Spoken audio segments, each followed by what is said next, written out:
UFC Fight Night Oliveira vs. Gamrot. Luan Lacerda vs. Simon Oliveira. Luan Lacerda has preferable losses. He's got some time off. He hasn't fought since 2023. Simon Oliveira gotten finished worse, but this fight week he missed by 8 pounds. So that's a notable factor that he may have a pretty significant size advantage, and neither of these guys have won a fight yet in the UFC. So they both have decent grappling or have shown a decent ability to grapple outside of the UFC. Both of them, just if you're stat watching, have double-digit submissions. Seem to be competent enough grapplers. I think in some way it'll cancel out. Simon Oliveira is more finishable, but I don't know if it'll matter because Lacerda is not really a finisher either on the feet. I think I'm actually going to go with Simon Oliveira due to the 8-pound weight miss. He already has a size advantage, so I think the weight will help, and maybe in some of those grappling exchanges they'll be beneficial because he'll have a bit of size on Lacerda. I'm going to say Simon Oliveira wins a competitive, boring 29-28 decision. Julia Pilarstri versus Carolina yeah, I'm not even going to attempt to pronounce that. Pilarstri, significantly younger, better grappler. Carolina's almost 40. He looks old. I mean, 9 losses. There's not a lot of reason to have hope that her career will go far. More than likely, she's going to lose this fight. Pilarstri's decent, has a better win percentage. It's just a more trustworthy pick. I'm going to go with Julia Pilarstri, 30-27. Lucas Rocha versus Stuart Nickel. Look, Lucas Rocha is fast, yet a sick KO on Contender Series. He can be a pretty decent or dangerous striker at times, and I'm not going to lie, rewatching some of Stuart Nickel's film, I don't like his striking. I don't like his strike. I think he's too open, and I think Roach is going to capitalize on it. I think a more explosive lightweight, even if he's not that big for the division, Stuart Nickel isn't a big flyweight or anything either, so I don't know. Youth advantage, he's only 2 inches shorter, the reach isn't that big, and yeah, Jesus Aguilar is not like a terrible loss. I don't know, I think I just rate the skill of Lucas Rocha higher, and I think the speed and the striking will be the difference. So even if Stuart Nickel is able to out-grapple him, I don't know. I think that Roach is going to have enough time to find his chin repeatedly or be able to get back up in some moments and hurt him on the feet. So I'm going to pick Lucas Rocha to win by round 2 KO. Irina Alexieva versus Beatriz Mesquita. Mesquita has pretty decent jiu-jitsu. Like, it is legit. Like, I think when she's competed specifically in jiu-jitsu, her record is 73-32. So I'm going to just say I trust the grappling more. I'm going to trust that she's able to get Alexieva down. She's kind of an NPC, another just like randomly generated WMMA fighter. Yeah, I'm going to trust in Mesquita more. I'm going to trust her to get this done by submission in round 1. Finally, an interesting fight. Vitor Petrino versus Thomas Peterson. Vitor Petrino moving up from light heavyweight. Just saw him put on a pretty decent performance against Austin Lane, which, to be fair, most people do, but most people knock out Austin Lane, but Vitor Petrino out-grappled him, found a sub. Impressive, somewhat. Showed that he's a competent grappler. More powerful on the feet, lighter man skill, he's got the physicality advantage if you look at them side by side. Look, bro, Thomas Peterson, he's a pudgy, tubby dubster. Like, he's kinda... He's tubby, he's overweight. Thomas Peterson, unfortunately, is just not in great shape. I trust the build, the physicality, the skill, the power of Vitor Petrino. Thomas Peterson, he's shown decent offensive grappling, but I don't think it'll be enough because I just don't really rate it at heavyweight at the weight class that he's in. I think Vitor Petrino is a more skillful fighter, and I expect him to go somewhat far at this division because I think he is good and built for heavyweight. So I think there's going to be sort of a, not a star aligning moment for Vitor Petrino, but this will shed some more light on a bit of his hype train because I think Vitor Petrino will end up being like a top 10 heavyweight at some point. Yeah, I like Vitor Petrino in round 1 to get this done. I'm going to trust him to knock out a fat heavyweight, so. Jafel Filho versus Clayton Carpenter. Jafel Filho almost submitted Muhammad Makayev. That's pretty impressive to do. He's shown he's a pretty decent grappler overall. And I'm going to rate his grappling over Clayton Carpenter, who is somewhat well-balanced. His only loss is to Tagiro and Bekov, but I'm going to trust Jafel Filho to get this done. I think his grappling is somewhat legit. He has a height advantage, he has a reach advantage, and more experience. He just has a couple of more fights, and his losses aren't terrible. So I'm going to lean Jafel Filho to get this done. I'm not going to say that he gets the submission, but I'm going to say that he does enough to win a competitive decision. I'm going to say 29-28 Jafel Filho. Lucas Almeida versus Michael Aswell. Lucas Almeida, kinda chinny, gets hurt often. Also, allegedly broken hand. We saw at the weigh-ins his hand looked swelled, so that will definitely play a factor that he has a hand injury. He does have the size advantage though, so yeah, broken hand, size advantage. Had a competitive fight with Danny Silva, which is somewhat impressive in retrospect. Michael Aswell, coming down from lightweight, might have a bit of a physicality advantage, but he is still got the shorter reach and the shorter height, so don't know how much of a factor it will play. He's arguably 2-3 in his last 5. I think I'm going to go Aswell just because he has some power and Lucas Almeida gets hurt often. And so I think Aswell being sort of maybe a shortier, stocky guy coming down from a division that he might be a little bit more compact, a little bit more explosive. Yeah, I'm going to trust that with Lucas Almeida having the broken hand, he's going to be a bit hindered. And Michael Aswell is going to be able to find the chin of Almeida, having a bit of an explosivity advantage and not being injured. I'm going to go Michael Aswell round 1 KO. Ricardo Ramos versus Con Ofley. Look, Ricardo Ramos, huge size advantage, at least with the reach, 72 to 66. Should not have a problem keeping him in range on the feet. Better overall grappling, and most of his losses are acceptable. Con Ofli, decent grappler. He's good on the front foot. Naimav's an acceptable loss, and Con Ofli's a decent grappler. Problem is, Ricardo Ramos is 17-7. 7 losses and being 1-5 in your last 6 is not a great look. His losses are mostly acceptable, and despite the heavy amount of them, I think that he's a better fighter overall than Con Ofli. I'm going to trust him to get this done. I'm going to say Ricardo Ramos with the longer reach. Going to be able to keep him at distance, be able to kind of pick him apart at range, and if it does go to the ground, that he's an okay enough grappler to survive in those positions. Look, losing to Charles Jourdain and Julian Erosa, people get submitted by him. It's not that unimpressive. It does happen, and they do have a high rate of doing that, so I'm not going to hold it entirely against him. He has some losses, but they're not all bad losses, and Con Ofli hasn't done anything yet to show me that he's at that level, so I'm going to trust with the reach that Ricardo Ramos has to get this done. I'm going to believe that Ricardo Ramos just is able to keep him at range, and if it does end up on the ground, that he can survive the position against Con Ofli, because I don't believe that Ofli is that level and hasn't really shown as such. I'm going to go with Ricardo Ramos winning a competitive decision, 29-28.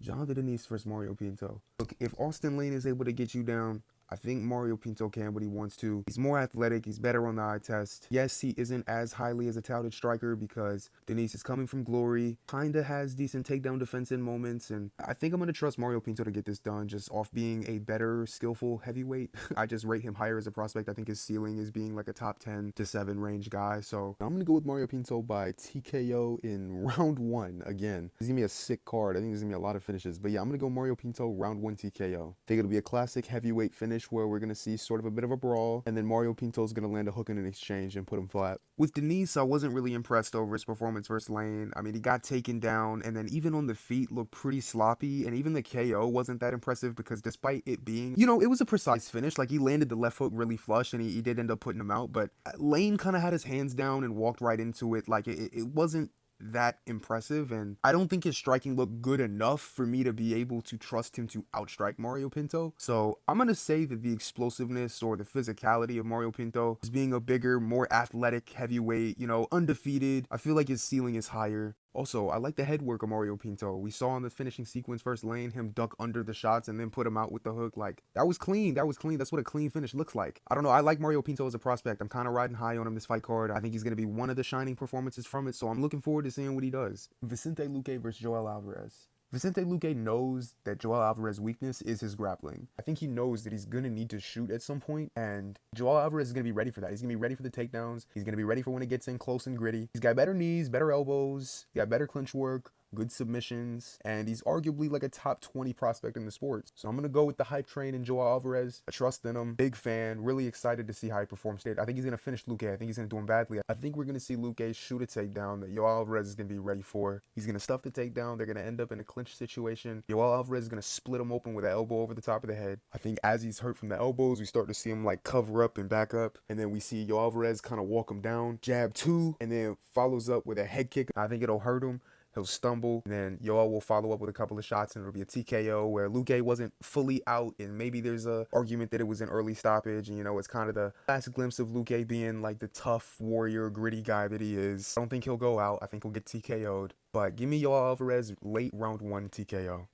Davison Figueiredo versus Montel Jackson. Look, I'm going to put it simply. I think everyone is a fan of God of War. Like, he puts on amazing fights. He was a great champion. Everyone will remember the run that he went on, but the point is, Davison Figueiredo is no longer the same guy. Addressing a couple of problems in this matchup. Look, he needs to be able to close the distance versus a significantly larger opponent in Montel Jackson. He's only a couple months off of a major knee injury, one of which would hinder a huge part of Davison Figueiredo's game and his ability, which is his explosiveness, his athleticism, his power. An ACL injury, a knee injury is going to affect that. That might somewhat hinder your movement and things. So I think we're going to see who we've already kind of seen glimpses of, a washed version of Figueiredo where he's not going to have the same pop. He's not going to have the same presence that he does on the feet, and he might just kind of be stationary. I think Montel Jackson, the length and size advantage that he has, the fact that he's going to be able to defend takedowns with the size advantage, I think he's going to be able to just keep it at range, poke and prod at Figgy for around 3 rounds. I think if I had to bet my life on someone to win this fight, you have to go with Montel Jackson as the safe pick. He's going to be able to keep an older, you know, injury-prone Davison Figueiredo at range. He should be able to just poke and prod from a distance.